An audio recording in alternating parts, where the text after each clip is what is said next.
உலகத்துல ஆடியோ பதிவு செய்யப்பட்ட முதல் பாடல் Mary had a little lamb. சின்ன வயசுல இந்த பாட்டை பாடாத குழந்தைகளே உலகத்துல இருக்க முடியாது. அவ்ளோ ஃபேமஸான இந்த பாட்டுக்கு பெரிய பாடுபொருளோ இல்ல இலக்கிய அமைவோலாம் இல்ல. இது ஹிட் ஆனதுக்கு காரணமே இதோட எளிமைதான். 1830ஆம் ஆண்டு சாரா ஜோஸ்பா ஹாலே அப்படிங்கிற அமெரிக்க எழுத்தாளர் மற்றும் சமூக செயற்பாட்டாளர் போம்ஸ் ஃபார் ஆர் சில்ட்ரன் அப்படிங்கிற நூலை பதிப்பிச்சாங்க. இந்த நூல்ல தான் முதல் முறையா Mary had a little lamb பாடல் வெளியாச்சு. இந்த மேரிங்கிற குழந்தை இருந்தாளா? இந்த பாட்டு உண்மையிலேயே அமெரிக்கால வாழ்ந்த ஒரு குட்டி பொண்ணையும் அவளுடைய ஆட்டுக்குட்டியையும் பத்தினதா அப்படிங்கிற கேள்விகளுக்கு விடை 1880ஆம் ஆண்டு கிடைச்சது. அமெரிக்காவுடைய மேசச்சூசெட்ஸ் நகர ஒட்டின விவசாய கிராமமான ஸ்டெர்லிங்ல 1806ஆம் ஆண்டு மேரி எலிசபெத் சாயர் பிறந்தாங்க. 1815ஆம் வருஷம் மேரியோட வீட்டு செம்மறியாடு ஒரு குட்டி போட்டுச்சு.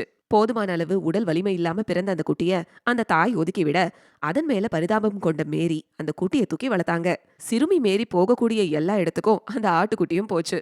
அவ படிச்ச ரெட்ஸ்டோன் பள்ளிக்கும் அவளை பின்தொடர்ந்து போச்சு. வகுப்பறையில ஆட்டுக்குட்டி ஒளிஞ்சிருந்ததை கண்டுபிடிச்சு அது பள்ளிக்கூடத்துல அப்ப பேசு பொருளாச்சு.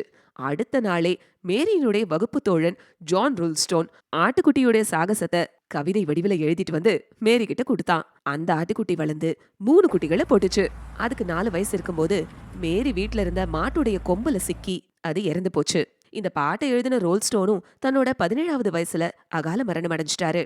இந்த சூழல்ல தான் 1830ஆம் ஆண்டு சாராவின் நூல் வெளியாகி உலகமெல்லாம் மேரி ஆட்டுக்குட்டி பிரபலமாச்சு. எந்த அளவுக்கு பிரபலம்னு சொன்னா, உலகத்தினுடைய முதல் ஒலிப்பதிவு கருவியான போனோகிராஃபை உருவாக்கிய தாமஸ் ஆல்வா எடிசன் தன்னுடைய சொந்த குரல்ல இந்த பாட்டை முதல்ல பதிவு செஞ்சாரு. 1877ஆம் ஆண்டு எடிசன் பதிவு செஞ்ச இந்த ஒலிப்பதிவு தான் உலகத்தினுடைய முதல் ஆடியோ. இந்த ஒலிப்பதிவு அப்ப அமெரிக்காவில வயோதிகரா வாழ்ந்துட்டு இருந்த மேரி சாயருடைய செவிகளை எட்டுச்சு. அவங்க மகனோடு சேர்ந்து 1880ஆம் ஆண்டு தள்ளாத வயதுல அந்த ஆட்டுக்குட்டி மேரி நான்தாம்பான்னு எழுதினாங்க. ரோல்ஸ்டோன் எழுதின பாட்டு சாரா கைகள்ல எப்படி கிடைச்சது அப்படிங்கிற கேள்விக்கு மட்டும் விடையே கிடைக்கவே இல்ல. சாரா கடைசி வரைக்கும் அந்த பாட்டு தான் எழுதினதுதான் அப்படின்னு வாதிட்டாங்க. விடை தெரியாத இந்த வழக்க சட்ட பண்ணாத பெரும் பணக்காரரும் ஃபோர்ட் குழும நிறுவனருமான ஹென்ரி ஃபோர்ட் மேரி சொன்னதுதான் உண்மைன்னு நம்பினாரு. 1920ஆம் வருஷம் மேரியின் ரெட்ஸ்டோன் பள்ளிய விலைக்கு வாங்கி அத சட்பரி ஊருக்கு மாத்தினாரு. இதோட மேரி ஆட்டுக்குட்டி பாடலோட கதை நூலை பதிப்பிச்சாரு. மேரி பிறந்த ஸ்டெர்லிங் நகரத்துல அவங்க ஆட்டுக்குட்டிக்கு சிலை கூட வச்சிருக்காங்க.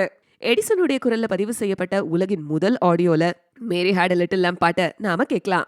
இந்த மாதிரி இன்னும் இன்ட்ரெஸ்டிங் கண்டென்ட் நிறைய உங்களுக்காக லைன் ஆயிட்டே இருக்கு. அதுக்கு நம்ம சேனலை உடனே சப்ஸ்கிரைப் பண்ணிடுங்க.